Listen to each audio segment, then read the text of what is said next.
భక్తి భాస్కర ప్రేక్షకులకు నమస్కారం. శ్రీకృష్ణ జన్మాష్టమి ఎంతో వైభవంగా ఈ పండుగ, ఈ వేడుక మనం చేసుకుంటూ ఉంటాం.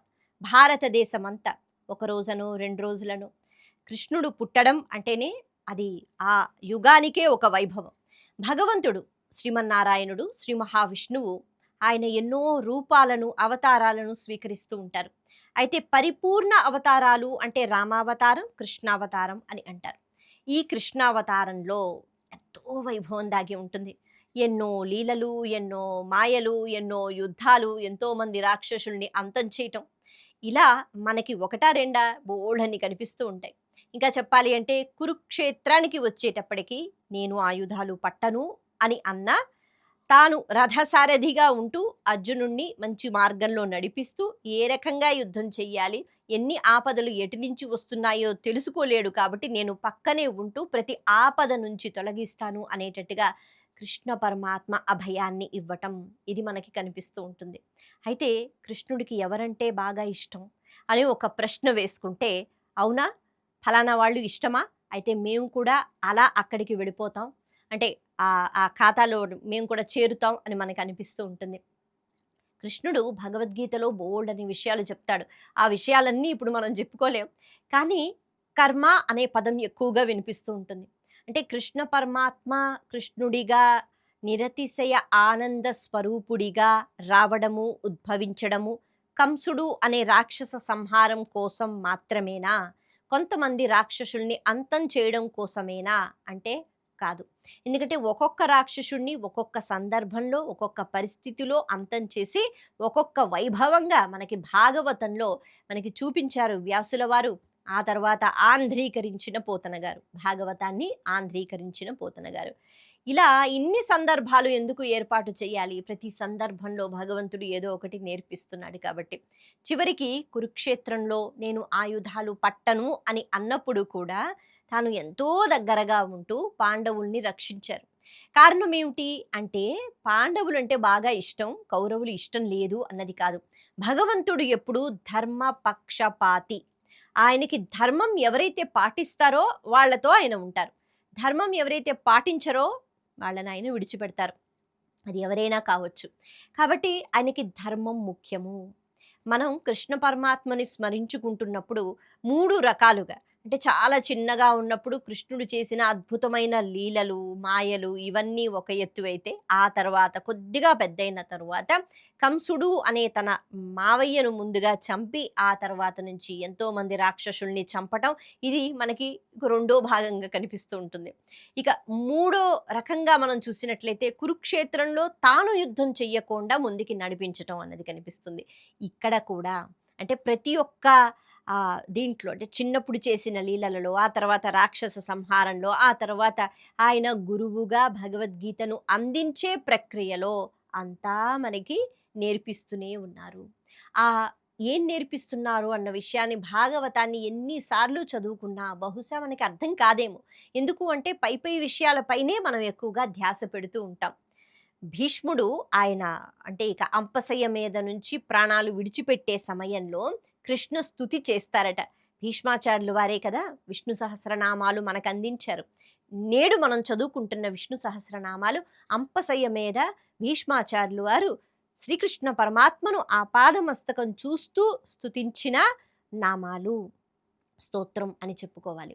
అయితే మనం ఇక్కడ ఏం మాట్లాడుకుంటున్నాం, కృష్ణుడి గురించి ఏం తెలుసుకుంటున్నాం అంటే కృష్ణ ప్రేమను పొందడానికి మనం ఎలా ఉండాలి అన్న దాని గురించి, ఎవరు ఎటువంటి భక్తులంటే కృష్ణుడికి బాగా ఇష్టం అన్న దాని గురించి, దీనికి సంబంధించి మహానుభావులు, మహాపురుషులు వాళ్ళ ప్రార్థనలో, వాళ్ళ పూజలో, వాళ్ళ తపస్సులో కృష్ణుడిని అదే కోరుకుంటారట. కృష్ణ, ఎన్ని జన్మలు ఎత్తినా నీ ప్రేమ మాకు రావాలి. ఈ బాహ్యంలో ఈ బంధాలు ఏవైతే ఉన్నాయో ఇవి శాశ్వతం కాదు, కానీ నీ ప్రేమ శాశ్వతం. ఎప్పుడూ నీ ప్రేమ పొందేటట్టుగా మేము ఉండాలి. అలాగే భీష్ముడు కూడా స్తుతించారు. అలాగే కుంతీదేవి కూడా తను ప్రార్థన చేసిందట. కుంతి ప్రార్థన కూడా మనకి భాగవతంలో కనిపిస్తుంది, అద్భుతంగా ఉంటుంది. ఆవిడ అంటుంది, ఏమిటి మోహము, నా పిల్లలు వాళ్ళు గెలిచారని సంతోషము, వాళ్ళకి చిన్న బాధ కలిగితే ఏడుపు, బెంగ. కృష్ణ, ఈ జీవితం ఇలాగే అయిపోతుందా? ఎందుకు ఈ రాగము, ఎందుకు ఈ ద్వేషము, అంతే కదా. నా పిల్లలకి ఏవైనా అయితే అవతల వాళ్ళ మీద ద్వేషం, నా పిల్లలకి మంచి జరిగితే విపరీతమైన ఆనందం, రాగం. కాబట్టి ఇంతేనా మనిషి అంటే కాదు. ఎప్పుడూ ఈ రాగము, ద్వేషము లేకుండా అంతటా నిన్నే చూస్తూ నీపైనే నా మనసు ఉండేటట్టు నాకు అటువంటి అనుగ్రహాన్ని ఇవ్వు అని కుంతీదేవి ప్రార్థిస్తుందట. ఇప్పటికైనా ఈ మమకారాలు లేకపోతే ఈ అంటే ఏదో మంచి జరిగిపోతే బావుంటుంది, చెడ్డ జరగకూడదు అనే ఆలోచన ఏదైతే నిత్యము ఉంటూ ఉంటుందో వీటి నుంచి బయటపడాలి. ఇప్పటికైనా నాకు పూర్తి వైరాగ్యం రావాలి అని కుంతీదేవి ప్రార్థన చేస్తుంది. అలా కృష్ణ ప్రేమను మాత్రమే పొందాలి అని అనుకున్న వాళ్ళు కృష్ణుడికి చాలా ఇష్టం. భీష్ముడు కూడా ఆపాదమస్తకం చూస్తూ, కృష్ణ ఆ రోజు యుద్ధంలో నువ్వు ఆయుధం పట్టను అని అన్నావు. కానీ నేను ఒకరోజు భీభత్సంగా యుద్ధం చేస్తూ ఉంటే, ఆ అర్జునుడి పైన బాణాలు వేస్తూ ఉంటే, ఒక బాణం వచ్చి ఆయన కిరీటం వరకు కూడా తగిలి కిరీటం పడిపోతే నీకు మామూలుగా కోపం రాలేదు. నువ్వేం చేశావు? ఒక్కసారిగా రథం మించి దూకి కిందకి వచ్చావు. ఇంతేనా కాదు, ఆయుధాలు పట్టను అని అన్నావు. అయినా కూడా గబగబా సుదర్శన చక్రాన్ని తీసి నా మీదకి వేసే ప్రయత్నం నువ్వు చేశావు. ఆ రోజు అర్జునుడు, కృష్ణ ఇదేంటిది, నువ్వు ఆయుధం పట్టనన్నావు కాబట్టి నువ్వు ఆగు, నువ్వు ఆగు అని నిన్ను ఆపితే అప్పుడు నువ్వు ఆగావు అని చెప్తున్నారట. అంటే భక్త పరాధీనుడు. ఎందుకంత ఇష్టం? పాండవులు గెలిస్తే కృష్ణుడికి ఏమైనా వస్తుందా? కాదు. కేవలం పాండవులు ధర్మ ఆచరణ చేస్తూ ఉంటారు. కేవలం అర్జునుడనే కాదు, ధర్మరాజు దగ్గర నుంచి వాళ్ళందరూ ధర్మాన్ని పట్టుకున్నారు కాబట్టి అలాంటి వాళ్ళని కృష్ణుడు పట్టుకుంటూ ఉంటాడు. అందుకే ఇప్పుడు మనం తెలుసుకోవాలి, ఎవరైతే ధర్మాన్ని పట్టుకుంటారో వాళ్ళు ప్రత్యేకించి ఏమీ అడగవలసిన అవసరం లేదు. కృష్ణుడు దగ్గరుండి అన్ని ఆపదల నుంచి వాళ్ళని పక్కన పెడుతూ ఉంటారు. ఎవరైతే కృష్ణ ప్రేమను మాత్రం కోరుకుంటారో వాళ్ళని కృష్ణుడు చాలా దగ్గరగా చూసుకుంటాడు. అలా కృష్ణ కుచేలుని యొక్క ఆ మాటలు, ఆ సందర్భం గురించి కూడా మనం తలుచుకుంటే, కుచేలుడు చాలా పేదవాడు. తన భార్య చెప్తుంది, మీ బాల్య స్నేహితుడు మహారాజు ఇప్పుడు ద్వారకా నగరానికి వెళ్ళి ఏవైనా అడిగితే ఇస్తాడు కదా, వెళ్ళండి అంటే తనకి ఇష్టం లేదు. కానీ భార్య చెప్తుంది, మనం ఆకలితో ఉంటాం, పిల్లలు ఉండలేరుగా, పిల్లల్ని అలా చూడలేకపోతున్నాను కాబట్టి ఒక్కసారి వెళ్ళండి. మరి అలాంటి వాళ్ళ దగ్గరికి వెళితే ఏదన్నా తీసుకుని వెళ్ళాలిగా, ఏమున్నాయి మన దగ్గర అంటే కొద్దిగా అటుకులు ఉన్నాయి, నేను మీకు మూట కట్టి ఇస్తాను అని పాపం భార్య ఇస్తే అది పట్టుకుని చిరిగిపోయిన వస్త్రాలు, కుచేలుడు అంటే పాడైపోయిన చేలము, చేలము అంటే వస్త్రం, ఎప్పుడూ పాడైపోయిన వస్త్రమే ధరించేవాట. ఎందుకు అంటే మంచి వస్త్రం కూడా ఆయన దగ్గర లేదు, చిరిగిపోయిన ఉత్తరీయం, చిరిగిపోయిన వస్త్రం అది ధరించి వెళ్తాడట. ద్వారకా నగరాన్ని చూసి అక్కడన్ని బంగారు భవనాలు ఉంటే, ఓహో నా కృష్ణుడు ఇంత ఐశ్వర్య సంపన్నుడా, నేను చూస్తే ఇలా ఉన్నాను, మరి నన్ను పోల్చుకుంటాడా అని అనుకున్నాడు. ఆ ద్వారం దాకా వెళ్ళి అక్కడ ఆ భటులు చాలా విచిత్రంగా చూస్తున్నారట. వాళ్ళతో చెప్తాడు, నేను కృష్ణుని యొక్క బాల్య స్నేహితుణ్ణి కుచేలుణ్ణి, ఒక్కసారి చెప్పండి కృష్ణ పరమాత్మకి అన్న వెంటనే, కృష్ణుడికి అందరూ మిత్రులే వాళ్ళకి తెలుసుగా, కాబట్టి వాళ్ళు లోపలికి వెళ్ళి చెప్పారట. ఆ సమయంలో కృష్ణుడు అంతఃపురంలో ఉన్నారు రుక్మిణీదేవితో. ఇలా కుచేలుడు మాట విన్న వెంటనే ఆ తెర తీసి చూపిస్తే అక్కడ బయట కుచేలుడు కనిపించిన వెంటనే ఒక్క దూకు దూకి గబగబా పరిగెత్తుకుంటూ బయటికి వచ్చి, కుచేలా ఎలా ఉన్నావు, ఇన్ని సంవత్సరాల తర్వాత నేను గుర్తొచ్చానా అంటూ మురిసిపోతూ చక్కగా కౌగిలించుకుని లోపలికి తీసుకుని వచ్చి తన అంతఃపురంలో ఆ పాన్పు పైన కూర్చోబెట్టారట.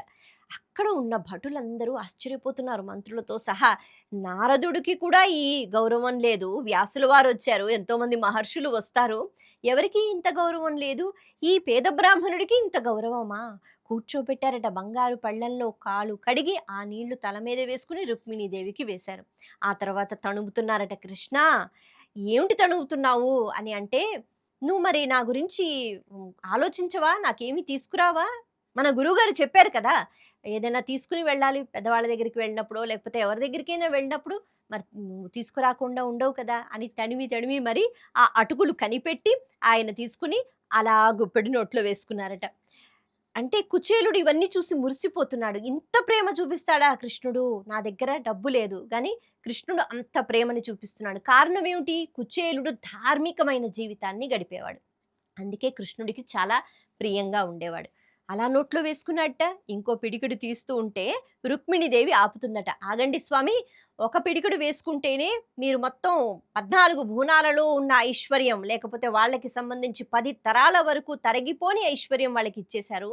ఇప్పుడు రెండో గుప్పెడు కూడా నోట్లో వేసుకుంటే మిమ్మల్ని ఇచ్చేసుకోవాలి, నన్ను కూడా ఇచ్చేసుకోవాలి, ఆగండి ఆగండి అంటుందట. అప్పుడు కృష్ణ పరమాత్మ నిజమే కదా అని చెప్పి ఆపి అక్కడ ఉన్న వాళ్ళందరికీ అటుకులు ఇచ్చారు. మాట్లాడుకున్నారు, ఎంతో ప్రేమ చూపించారు, ఒంటికి గంధం రాశారట, అలసిపోయి వచ్చావు నువ్వని, బట్టలు మార్చుకో అని మంచి పట్టు వస్త్రాలు ఇచ్చారు.